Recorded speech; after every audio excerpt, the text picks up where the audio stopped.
Okay, here's another League of Legends game coming your way, this time with Malzahar mid. And this is a post-game commentary coming your way. So, you can see my team right there, and as for the entire game matchup, we have myself as Malzahar mid against Jayce. We have Urgot partnered with Mundo bot against Morgana and Lucian. We have Rengar in the jungle against Sejuani. Hecarim top against Yasuo. So, a bit of a strange matchup, I guess. We have a really big tank line with Mundo and technically Urgot, while we have Hecarim and Rengar supplying the AD damage and myself supplying the AP. And to be perfectly honest, since this game clocks in at just under 40 minutes, I was definitely not looking forward to doing the commentary for it, but I think you guys like it, so I'm doing it anyway. There's the mouse over for the moves, and I'll go over how they work. Your passive is Summon Voidling after using a certain number of spells. I don't remember if it was 4 or 5. You can rewind the video a couple seconds to see. You will summon a Voidling that will persist on the map for 21 seconds. After every 7 seconds, it will be buffed in some way. The first one gives it additional attack damage, and I believe the 14-second mark is when it receives an attack speed boost, and then the 21-second mark is when it just flat out dies if it hasn't been killed already. Q is Call of the Void. It's a skill shot, delayed, highly telegraphed. It's one of the few silences left in the game, and I think Riot actually intends to keep it that way. It's one of the things that gives Malzahar an advantage against the assassins. If he loses that, then he pretty much loses all anti-assassin potential he has. Your W is Null Zone, that's what it's called. You create a portal on the ground that does percent HP damage to everything inside of it. It has a cap for minions and monsters, so you can't just like annihilate Baron and Dragon instantly with that, but it still does a lot of damage to them, don't get me wrong. Your E is Space Aids, I can't remember what it's actually, Malefic Visions.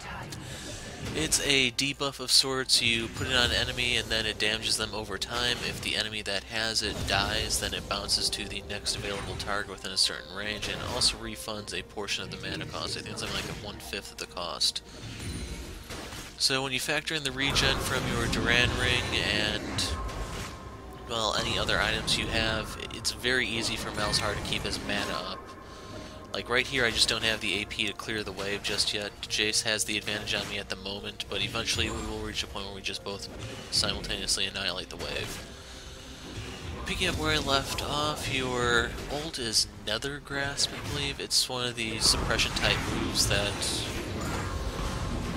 well, to be perfectly honest, I have no idea what's in store for them. Warwick was supposed to lose his, then his rework got canned. Urgot still has his at the moment, but his rework is supposed to be around the corner. Skarner has one, and he seems to be staying in his current form, so yeah. We'll at least have 2 remaining for the near future. And that's how Malzahar works. He is a stationary mage, and due to the way he works, he is very strong against assassins. Really annoying to deal with when your opponent knows what he's doing. But if you saw my Galio video, you now will know who my pocket pick is when I'm going up against Malzahar. So right here, Jayce wanted to try to skirmish with me for some reason. I got to drop the Voidling and the Visions on him. I'm kinda low on mana, yes, but that's actually normal for this stage of the game with Malz. So right there is a bit of a lag spike. There will be a few moments like that. Not much I can do at the moment, but right now I'm just trying to move around so that he may not know that I'm kind of vulnerable.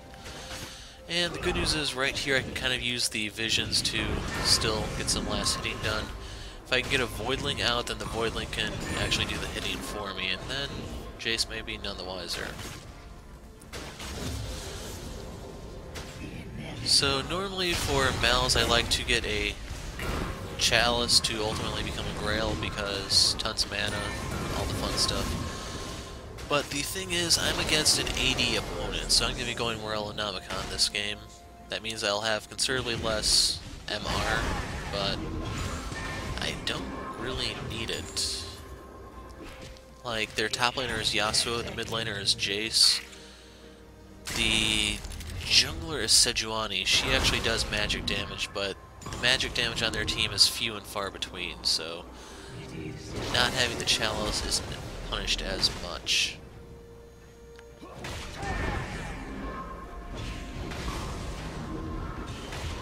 So regardless of whether or not the visions are the last hit, you still get the mana back and it will still bounce to another target. The thing is, if it is the last hit, then you also get the regen from the Duran Ring, and it really pays for itself, as well as just the regen that comes with the Duran Ring. You can very quickly have more mana than you started out with. So right there I was thinking, how do I want to go about this, and I figure, yeah, I better go for Morelos. The Sejuani alone is not enough of a threat to justify going into the Chalice. So sadly, the lane, there's not going to be too much kill pressure here for the most part. If you're wondering, my first kill is going to be on Lucian. This is going to be one of those few Mal's games where I actually roam. Normally with Mal's, due to the immense amount of pressure you can generate, you don't necessarily want to roam. There are certain matchups that are pretty rough on him to where roaming is encouraged. Karma, Morgana for example, and probably Galio. This one I wasn't really anticipating it, but right here you can see the opportunity is presenting itself. I have my ult. May as well indulge. So there was no black shield that came out of Morgana in time. As a result, I get to claim Lucian, and I didn't have eyes on Jayce. I wasn't expecting him to be in the river brush right there. Without my flash, there isn't really much I can do to him, but I can go ahead and just drop my dots and have the Voidling do some damage to him so that he can't really take advantage of having some solo time in the lane. One thing I also forgot to point out is, if you notice, Jayce is running Cleanse. So people make a big deal out of, when you're playing against Malzahar, take Cleanse, get Quicksilver Sash, you'll be golden. It's not even close to working that way. The thing about the Cleanse is it stops the immobilizing part of my ult on him, but it doesn't actually do anything about the damage that goes with it. But on the other hand, Jayce is one of those rare exceptions where he has a CC move of his own to actually break the tether once he's been cleansed of it. So I can't remember what the hammer move is called, if it's to the skies or what, but it's the hammer knockback that will break the tether, and as a result he can then live. But in the event that he uses that too early, then yeah, he's a sitting duck. You can go ahead and kill him at your leisure. Since I had the gold to spare, I picked up the pink ward to give me a little bit of coverage on that side, and also give us a little bit of information on the dragon, but I don't think Sejuani can solo that. I've never actually seen that, but the dragon's supposed to be getting buffed, which means Riot perceives it as some kind of threat. So if you notice, Jayce went tier Brutalizer. That means he has no MR just yet. He wants to get the Hex Drinker for some real protection, but even still, the Hex Drinker it only has mixed success against Malzahar. And if you're wondering why that is, funny thing is, when you're holding someone down with your ult and your other moves, that's going to pull the Voidling's aggro, and that Voidling does a crap load of physical damage.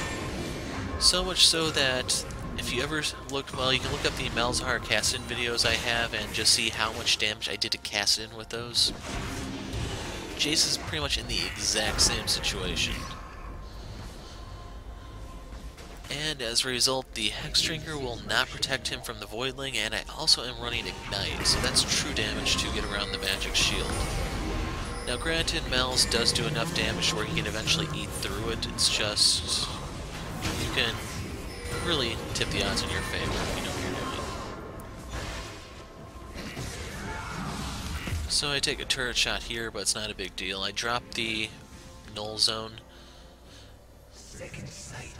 Is that what the move is actually called? But I drop the W on the minions so that Jayce has to farm those up using his ranged attack. I don't know if it's been changed. play a lot of Jayce, but at one time he got mana back for auto-attacking while in hammer form, and that's one of the things I want to deny him. Tear of the Goddess right now has the crappiest mana regen you can get in the game. Seriously, I don't know why an upgraded item has the exact same amount of mana regen as the Fairy Charm, but yeah.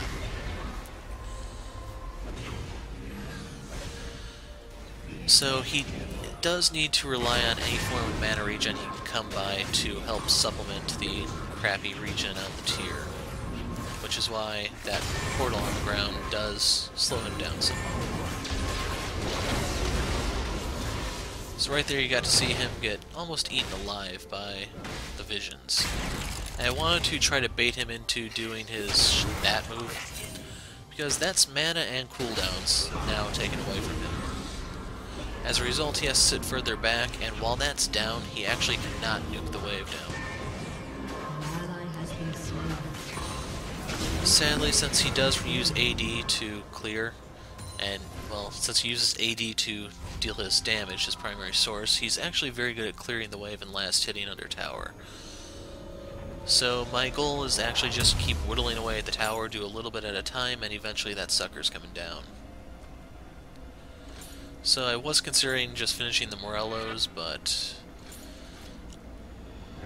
I wanted the boots for mobility, that way I can just dodge a little bit better, maybe even close the gap and drop stuff on him.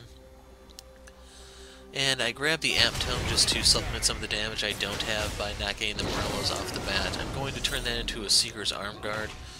I was considering building a Zhonya's Hourglass this game, but the game does not go long enough for me to actually complete said item, so yeah.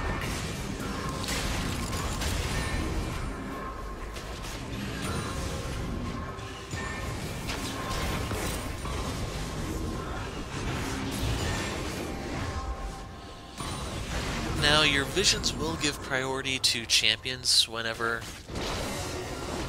a champion happens to be within a certain range. This is a fun part. Malz is not only good against assassins, but he is extremely good at just burning down tanks. So Sejuani became a sitting duck and I got to pick off Jayce. So, just remember, he chose Cleanse as his summoner spell of choice against me, and I don't think I ever actually ult him. Not just because of the, well, I don't even think I consider the Cleanse at all, to be honest, because, like I said, he has to actually burn another move to break the tether. It's just the opportunity never presents itself, and he can't ever capitalize on that spell. He's just permanently down.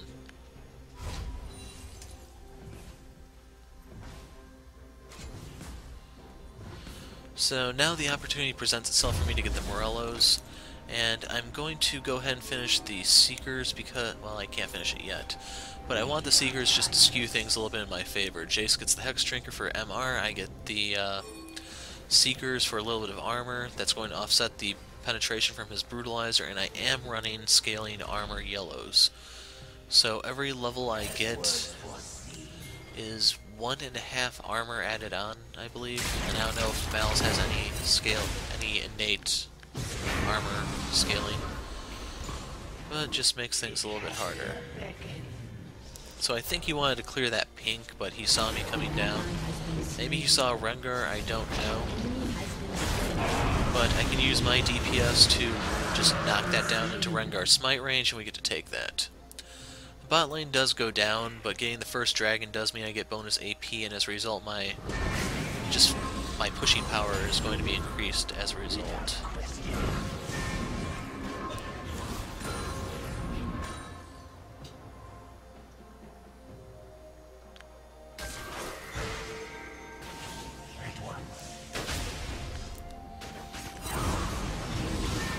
Okay, we're past the 1/3 point.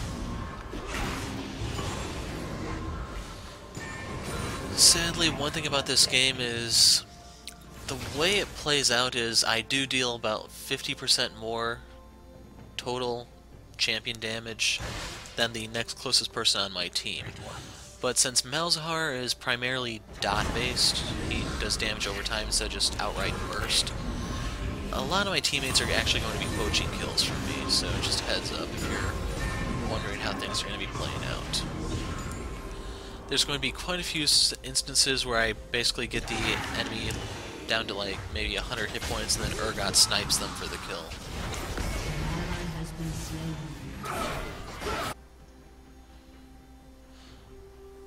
So I'm trying to see Yasuo's inventory, but I can't really make out anything beyond the static shiv. It's still pretty much his best item. I don't know if that's still going to be good on Ashe, since her rework is going to be live as you see this video. I'll try to get a game of her next week, but I can't make any promises.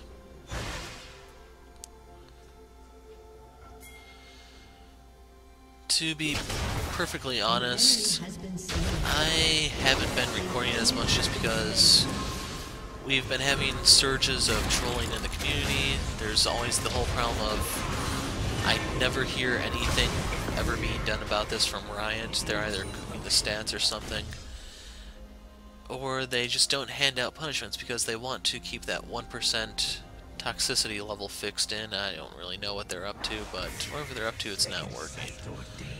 And I've been enjoying the Infinite Crisis community a bit more lately, so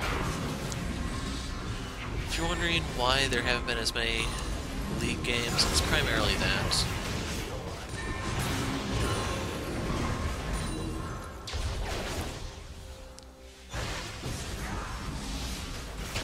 So I don't exactly mind the kill stealing that you'll see Urgot doing here, but just watching the guys cry and throw fits.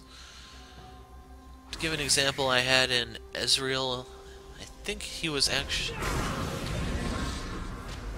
he might have been in the Jarvan game, but he died twice in lane and then just rage quit. Like that.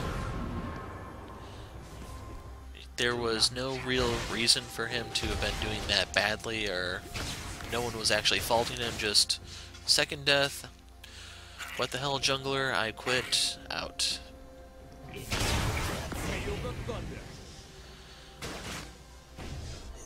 And if you're wondering why I say Infinite Crisis is slightly better, the way it's set up, the games are shorter, so even if your teammates still cling to hope that we can still win even though we're down a guy, our AD carry, primary source of damage, maybe we can still win. And as a result, you have to sit in the game for another half hour before the base finally goes down. Compared to Infinite Crisis, where the whole damn game is wrapped up within 25 minutes. An enemy has been slain.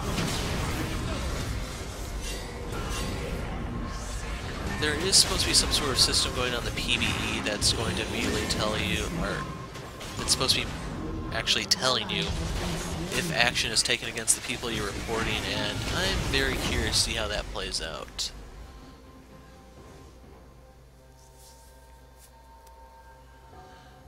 All in all, it sounds good on paper, but... well, let's face it, we've seen the Rise rework. If there's a way for Riot to mess something up, they're gonna do it.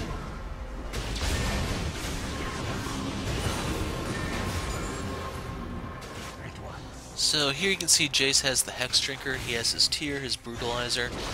You may notice he doesn't have boots though. He has to rely on the speed boost he gets from changing from hammer to bow form. I don't remember what the range form is called on him. As well as his acceleration gate. So all in all, not really too much of a problem there, but when I get the Rylai's, that's going to be devastating for him.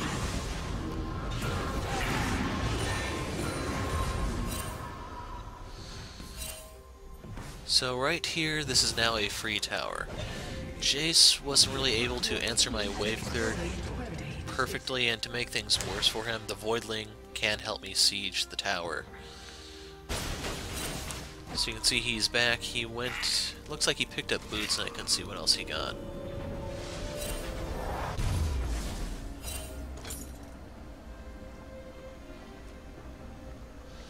Yeah, I went for tier 2 boots, and the other thing I want is the Rylai's. So, Blasting Wand, nice thing about that is the flexibility that comes with it. I can go either into the Rylai's or the Death Cap, depending on how the game goes. Since there is a Sejuani on the field, I do have Tank Buster duty. As a result, there's justification for me going Rylai's Liandry's. Now as for Lucian here, I'm trying to close off this route so that if he wants to suicide, he's going to run into me. But luckily, Rengar knows how to throw his bolas, and Lucian goes down. Without question.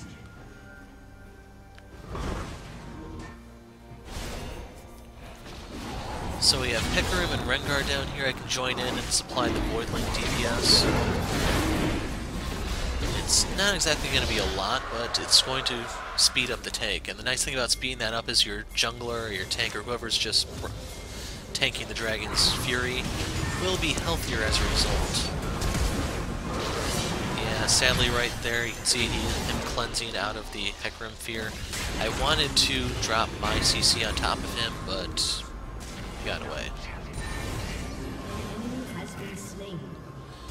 So Yasuo goes down. I don't have enough AP yet to take out a melee minion, it seems.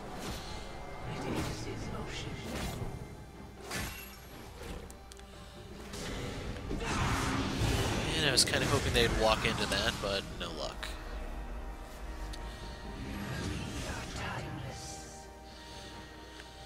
So I don't have as much mana regen as I normally have with the Grail because of its passive, the whole mana font thing. But the Morelos is still really respectable.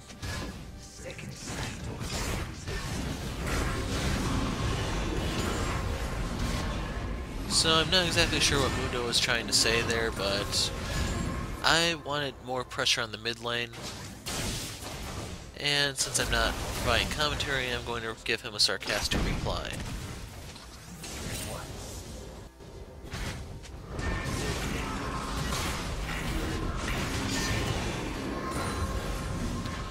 So luckily Urgot is not sticking around to deny me the CS. Basically, if we're both supposed to be the carries on the team, we cannot share CS. That's just going to wipe both of us out. Luckily, he's heading bot to clear that up while I can just defend the mid. I don't have a ton of AP at the moment, but using the Voidling to tank, I can definitely freeze the wave if needed. So Jayce landed one of his little max range shots, but in the grand scheme of things, it doesn't matter. He has no way to follow up on that, and his cleanse is still down for about 2 more minutes if he wanted to engage.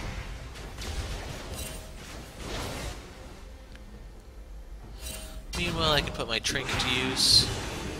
I wanted to hit Yasuo there to pop his passive, since that's a little bit harder to stack these days.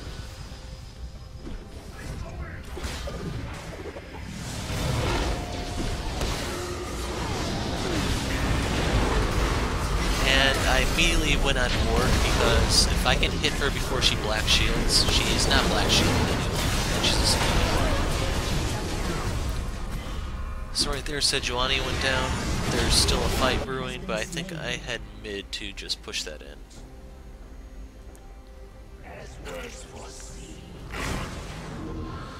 Basically, without Flash, Ignite, or my ults, my contribution is pretty minimal, especially without a Rylai's. As a result, I can just go somewhere else and generate pressure elsewhere and help the team that way.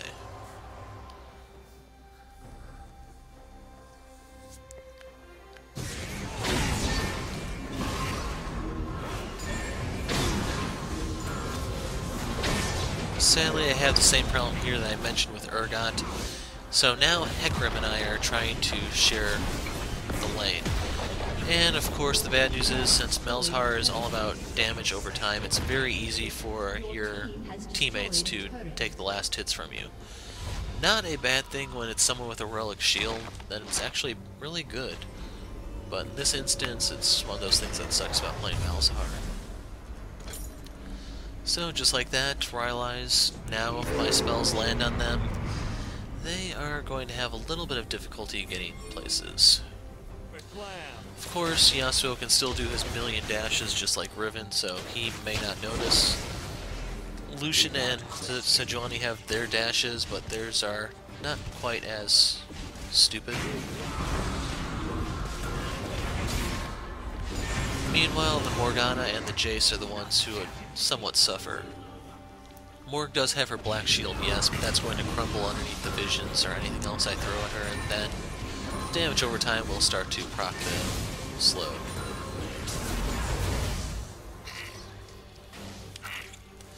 If you're wondering, right now I should be sitting at just... no, it should be like 36%.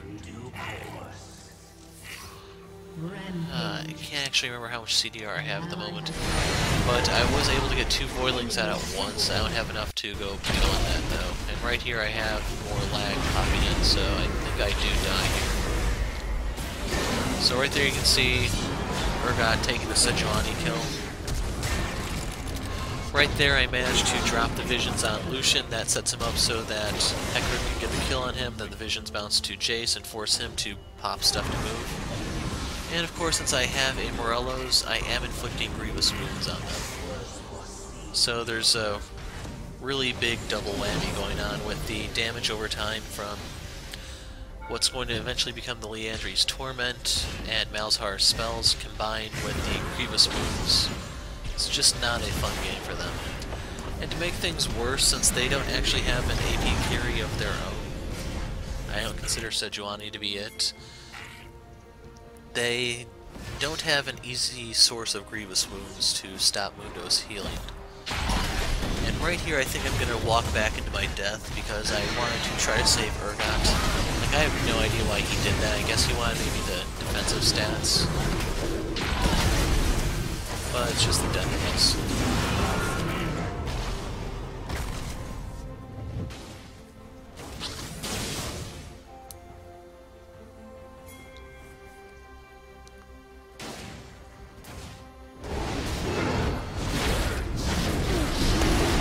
Should be pretty good at clearing that, especially if he's been maxing his cleaver.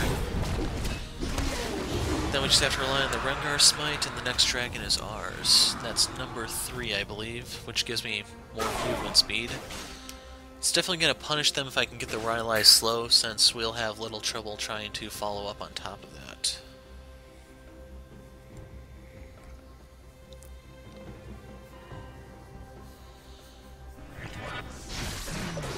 So I didn't buy anything there because I think I wanted to get the whole haunting guys in one go. I could have sold the potions, yes, but I may still need them. And all I could get in exchange for them would either be a ruby crystal or an amped. Shut down. Poor pony.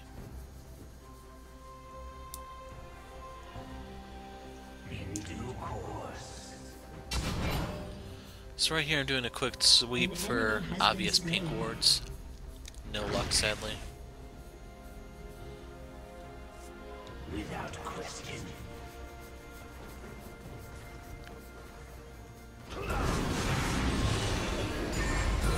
But I do get to take some of Hecarim's CS here, so I am making some progress.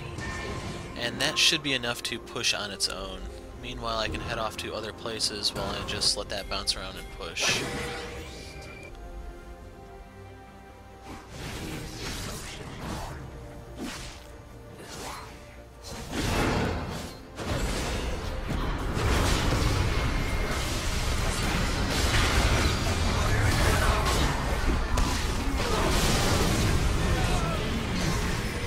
So right there, the visions claim Morgana, and then just bounce around the minion wave, so we will soon have something on the tower to siege. Didn't get anything off Lucian, but that's something I finished for Sedge. And right here, Urgot and I stacked our suppresses. As a result, Sejuani didn't move at all, which I think is actually for the best, because that way Urgot didn't move as well.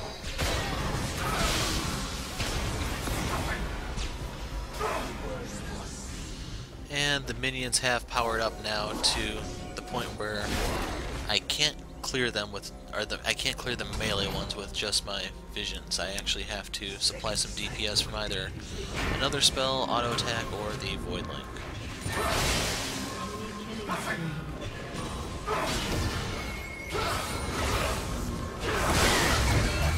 And right here, if you look at my ping, I lagged out, and that's why he survives. Otherwise, if I could have dropped my visions right there, he would have been dead. Ping to the rescue.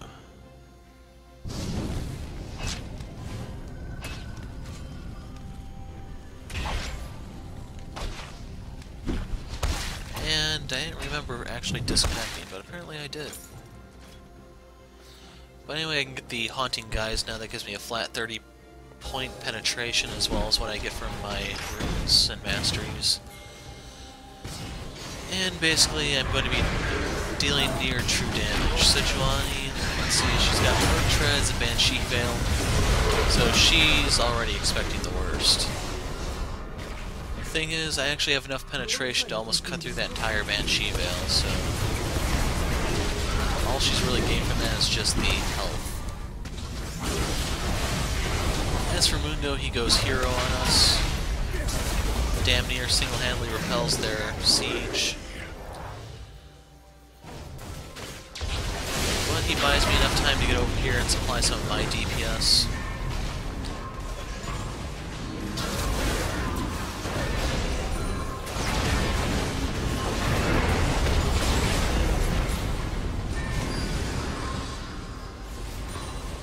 And more damage on Sedge.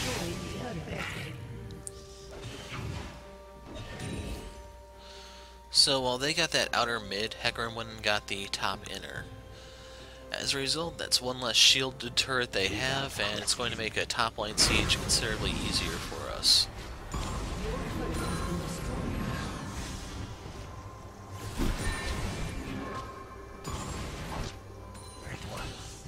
So right here the problem Mundo has is just that I didn't stick close to him so he could proc the relic shield. As a result, he couldn't actually get any passives from, or any charges out from that, and it does mean less gold for him, sadly. Since we didn't have eyes on them, I was wondering if they might have been trying to sneak Baron, which is why I wanted to get some vision there. Good news is they weren't there. False alarm. Bad news is Mundo is denied a little bit of gold.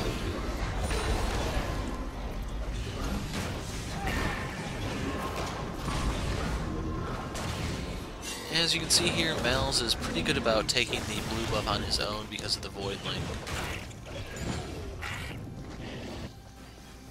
For those unaware, that Malzahar technically can jungle. The thing is, you need a certain amount of CDR so they can get the Voidlings out to supply DPS and tank for you.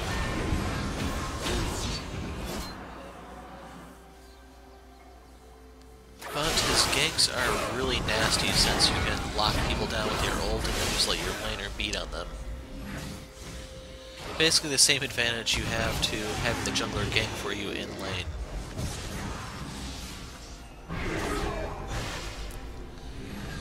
So Call of the Void, the Q, I don't think I mentioned this, but the duration does scale with the rank of the move.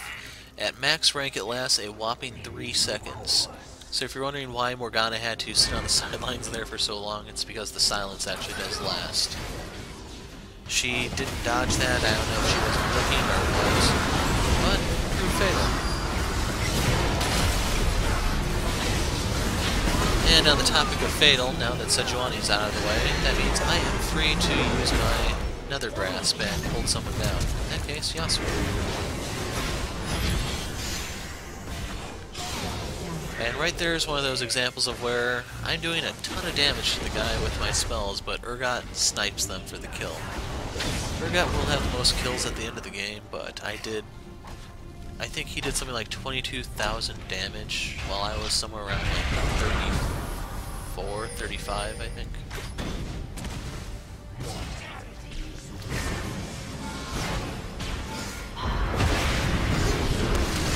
And if you notice, Morgana does not have, well, there's another steal, Zhonya's Hourglass, so her play there wasn't really well thought out.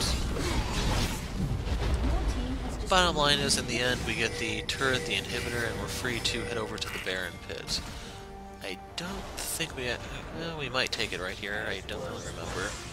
The game is starting to wind down at long last.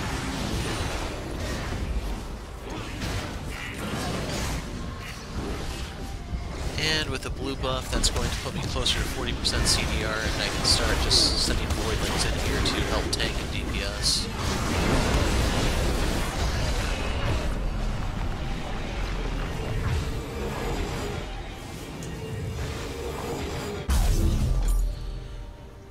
that, we now have the Leandri's Torment complete.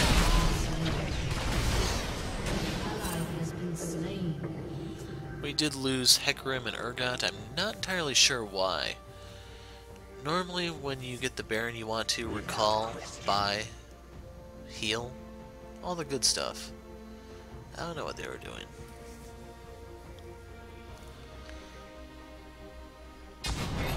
As was foreseen.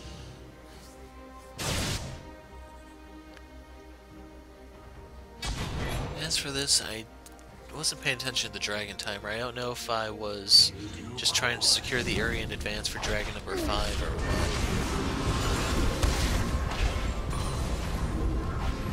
Right there you can see Mundo getting to cash out his Warlock Shield charges because of the way the damage over time works. An ally has been slain. Meanwhile, our cat goes down, and I have no intention of hanging around. I know when... Well, this is one of those situations where you can probably sense the enemy collapsing on you from every direction. It's just, are you willing to make a run early enough to get to safety, or will you be greedy and stick around too long and die? I chose to get the hell out.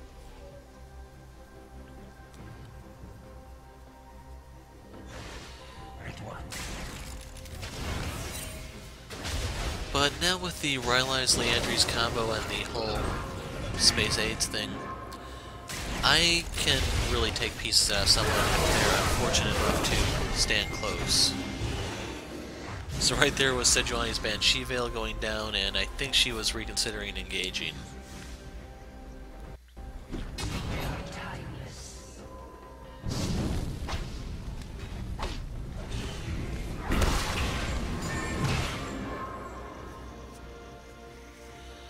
Okay, here comes the moment of truth, the final battle.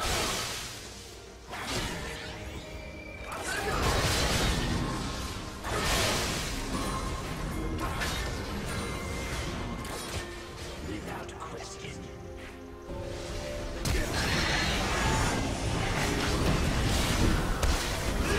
If you're wondering, Lucian wasn't really worth my ult since he was dead to rights by all regards. He'd have to get through all my spells with their slow fields in order to get to safety. It just wasn't happening. Not to mention Urgot was going to be slowing him too. Since mid is down, we want to pressure a different lane, and I get to use the last bit of the Baron buff. It just now timed out for our siege. And I wanted that tower down, damn it. So right there, Jayce burned his cleanse once again, but I did ult him. I wanted Sejuani because I can burn her ass down.